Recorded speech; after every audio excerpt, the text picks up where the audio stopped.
tonight, but did transpire what just happened, the process and everything.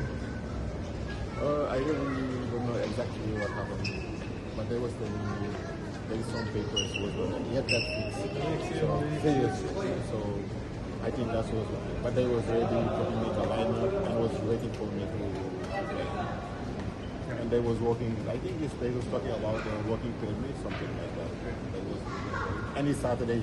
Oh yeah. Okay. So how did TNT call you up? Obviously, it's really quick with both injury. Yeah. I think they called me around like Friday night, and they just told me if I'm available, I'm still in the Philippines. I said, yeah, I'm still in the Philippines. So, and they told me if you can go to practice tomorrow. So I said, yeah, sure, I can go to practice.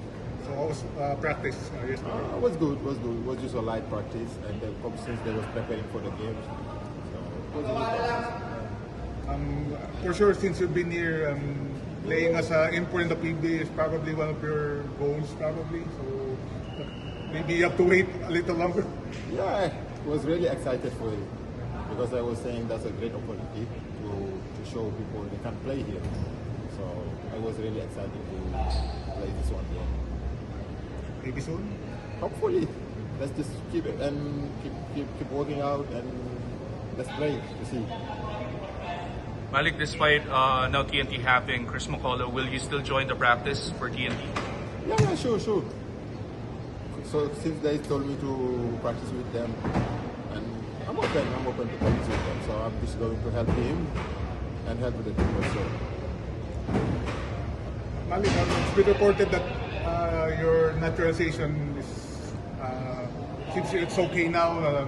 Let's talk about the process and now you're pending being a Filipino citizen, play for Gilas, and all of that. Yeah, naturalization is still not yet like 100% because I didn't get my passport yet. Yeah. But everything is fine, so just waiting to get the passport and represent the country. How excited are you representing? Oh yeah, sure, I'm really representing. I feel at home already. So